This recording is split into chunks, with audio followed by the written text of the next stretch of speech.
Olá, meu irmão, minha irmã. Ter motivo para acreditar. Isso é muito bom. Eu confesso a vocês que eu fiquei muito tocada durante os pedidos de oração, porque a gente percebeu que o Covid está muito mais perto da gente do que a gente gostaria. E uma fala também de um jovem, creio eu, pedindo que na sua cidade tenha uma igreja que o acolha, porque ele é homossexual. E o que eu posso dizer para você, meu amado, é que você é a igreja. Se esse é o teu espírito, é o teu desejo, você é a igreja. Muito bom estar aqui com vocês. Vamos fazer aqui a nossa reflexão de hoje. E o nosso tema é a estrangeira que desafiou Jesus. É meio esquisito, não é? A gente pensar em Jesus cometendo algum deslize, sendo preconceituoso, falando alguma palavra vil, ou discriminando alguém.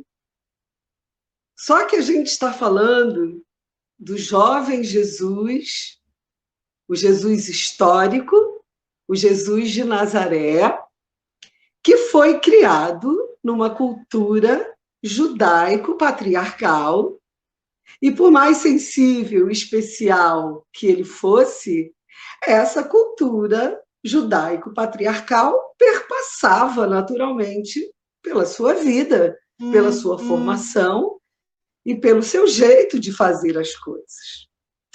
E esse texto que a gente vai trabalhar, ele deixa isso muito claro. A gente vai perceber como que essa cultura judaico-patriarcal estava presente no contato que ele teve com a mulher cananeia. Então, vamos ao texto? Na verdade, queria fazer aqui abrir um parêntese. Esse texto está em dois evangelhos. Mateus 15, 21 a 28, e também Marcos 7, 24 a 30. A gente vai trabalhar no texto de Mateus, mas a narrativa de Marcos é muito importante porque ela traz nuances que são absolutamente necessárias para a gente compreender o contexto da situação. Então, vamos lá, vamos ler Mateus 15, de 21 a 28. Diz assim, a mulher cananeia. Partindo Jesus dali, retirou-se para os lados de Tiro e Sidom. Eis que uma mulher cananeia, que viera daquelas regiões, chamava, Senhor, filho de Davi, tem compaixão de mim. Minha filha está horrivelmente endemoniada. Ele, porém, não lhe respondeu palavra.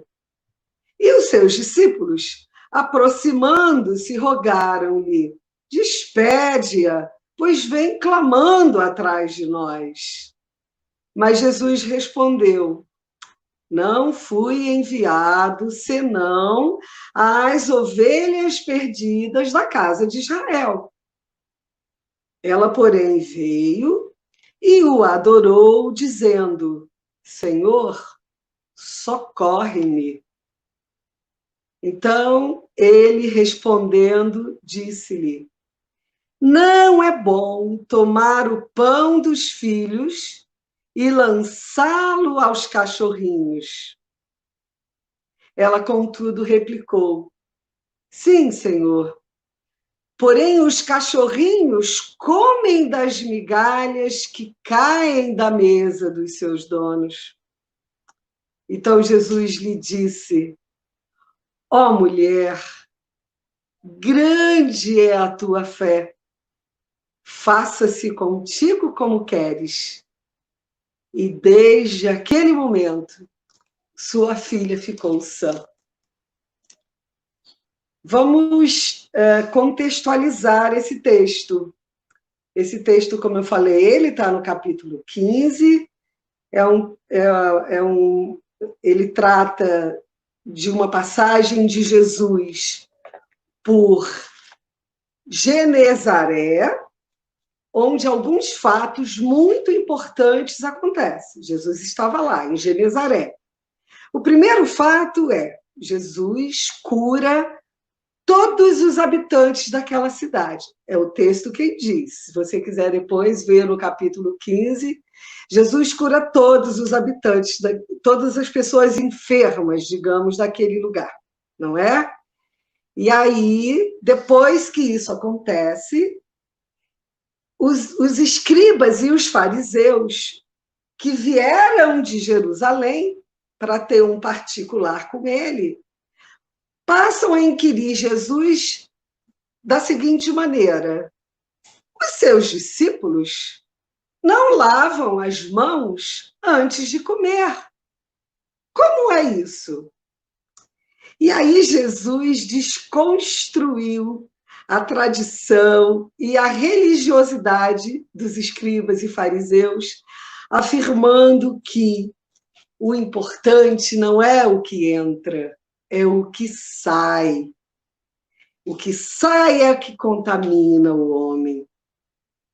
Então, Jesus ensina para eles, claro que eles devem ter odiado essa fala de Jesus, mas Jesus ensina para eles que mais importante que lavar as mãos para comer era preciso cuidar do coração, porque é do coração que procedem as mazelas, as coisas que contaminavam esses escribas e fariseus. E aí, depois dessa conversa, o que Jesus faz? Jesus não se contenta e chama a multidão para ter essa mesma conversa com eles. Essa conversa é tão importante que Jesus fala: não, povo, vem aqui que eu quero compartilhar isso com vocês. Só que os discípulos não entenderam muito bem a parábola que Jesus usou para explicar essa situação, e aí pediram a Jesus: mestre, explica aí, porque a gente também não entendeu direito. Então, você imagina a pegada que Jesus vinha, caminhando, cansativamente, curando. O texto diz também que essa população que estava enferma, elas pediam a Jesus para tocar na veste dele. Então, todos que tocavam ficavam curados. Você imagina a energia que Jesus despendia, o cansaço, por mais focado que ele estivesse, por mais preparado que ele estivesse, mas isso é muito cansativo, não é? E Jesus, então, depois desse dia todo, de muita sugação, de muita conversa, de muita energia emanando dele para o povo, ele resolve fazer o seguinte: ele chama os discípulos, eles saem de Genezaré e vão para a direção de Tiro e Sidom, ou Cananéia, se a gente preferir. E essa terra, Cananéia, é a terra dos gentios. Gentios esses desprezados pelos judeus.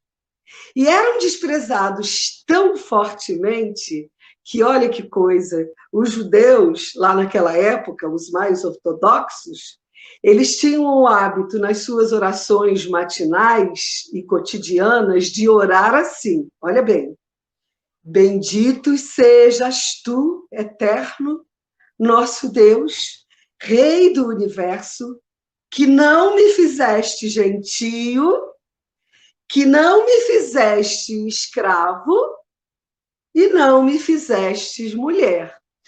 Essa era a oração cotidiana dos judeus, como se eles não tivessem sido escravos lá, né?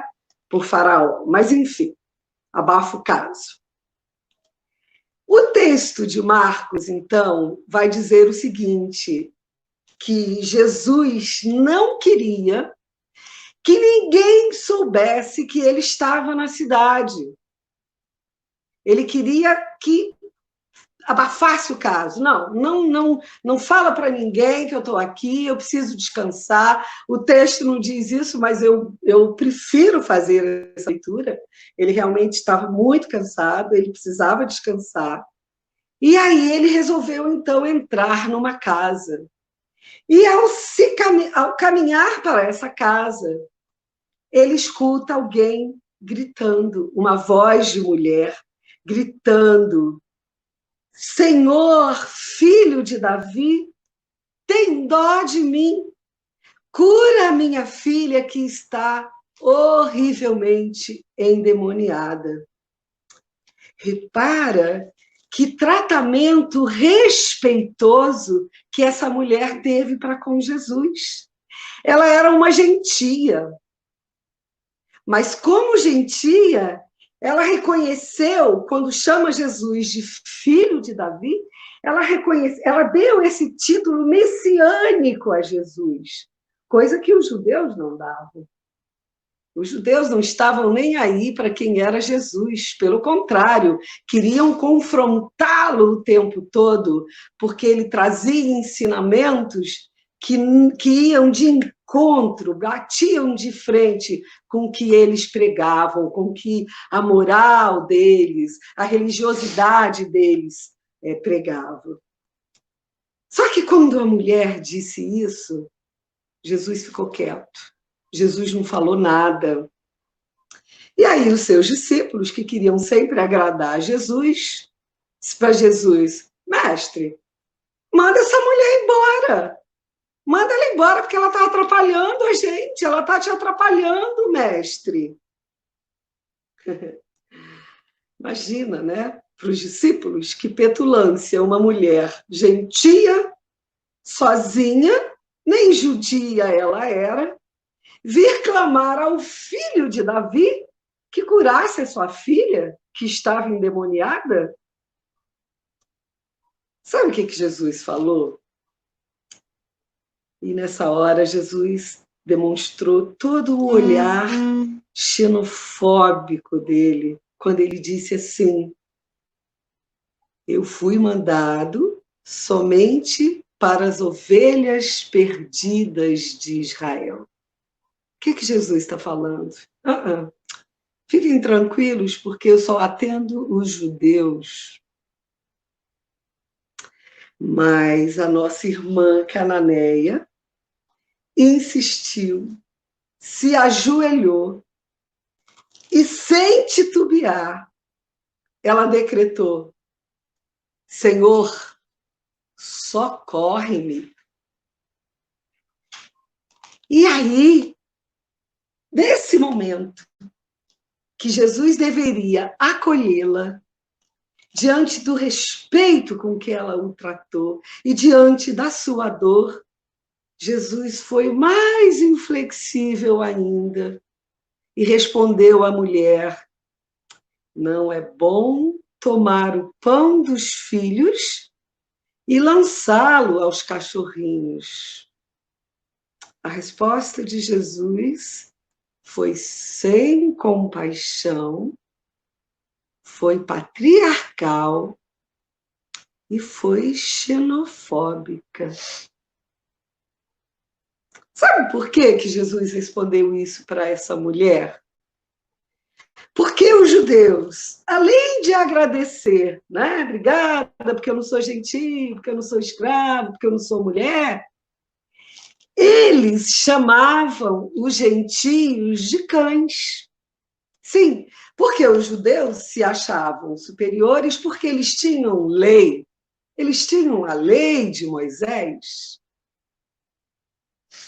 E os gentios não tinham. Então, eles se achavam num patamar mais elevado.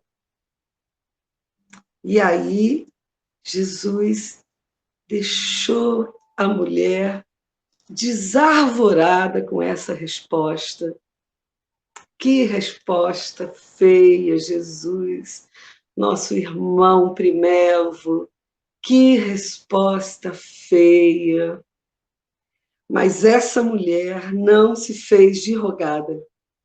E cheia de fé e coragem, ela respondeu para Jesus: mestre, eu entendo o que você está falando, mas até mesmo os cachorrinhos comem as migalhas que caem debaixo da mesa dos seus donos.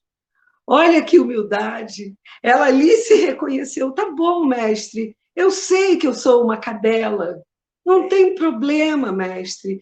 Mas mesmo uma cadela, mesmo uma mulher sem importância como eu, come as migalhas que são dadas para os seus donos.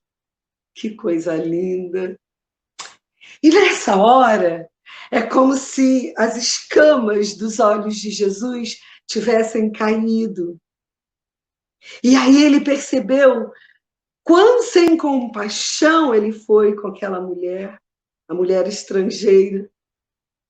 E aí ele declarou enfaticamente: ó mulher, grande é tua fé, que seja feito o que você quer. Aleluia! Que maravilha! Jesus aprendeu com uma mulher pobre, pagã, estrangeira e sozinha. Sim, porque se ela tivesse marido, com certeza o marido estaria do lado dela. Mas ela estava sozinha, clamando por sua filha. A fala da mulher cananeia expôs a sua fé e o seu respeito pelo filho de Davi e a sua coragem em defender o seu direito de também comer das migalhas que caíam debaixo da mesa dos seus donos. Essa é mais uma mulher que ousou transgredir, que ousou ir além das leis, das convenções religiosas e das diferenças entre pessoas de países diferentes. Ela era uma mulher que sabia o que queria e ela foi atrás da cura para sua filhota. E ela enfrentou essa situação com tanta determinação e, acima de tudo, sem qualquer medo.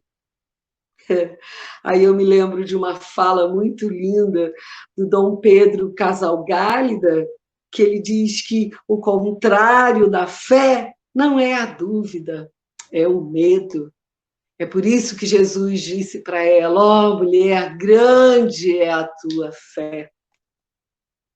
Nessa hora, então, Jesus abandonou aquela cultura judaico-patriarcal e percebeu que estava sendo xenófobo, que é aquele que tem aversão ou preconceito contra o estrangeiro, e passou a ser xenófilo. Ele passou a acolher o estrangeiro, ele acolheu aquela mulher. Que coisa linda! E Jesus aprendeu com aquela mulher que o que limita não é a origem das pessoas, que o que limita as pessoas é o preconceito.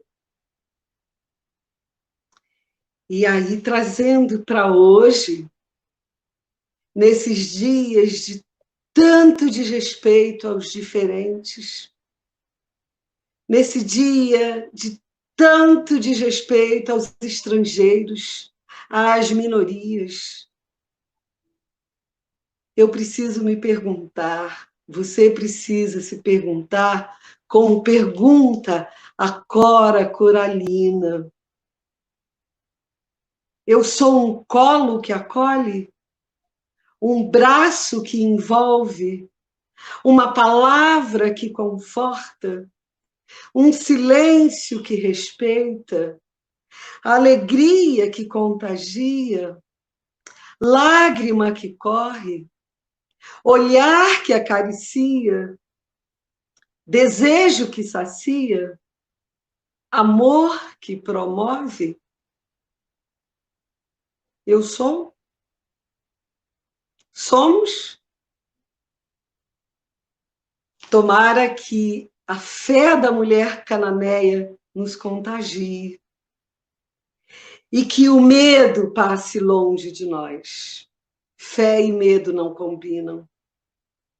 E que aprendamos com Jesus a rever posição, a abandonar o preconceito e a nos abrir para as pessoas que estão precisando de nós, independentemente da sua origem, e que possamos aprender com essa mulher pagã, estrangeira e pobre, que o reino de Deus é para quem quiser, é para quem acolhe a proposta de Jesus, é para quem quer dele fazer parte.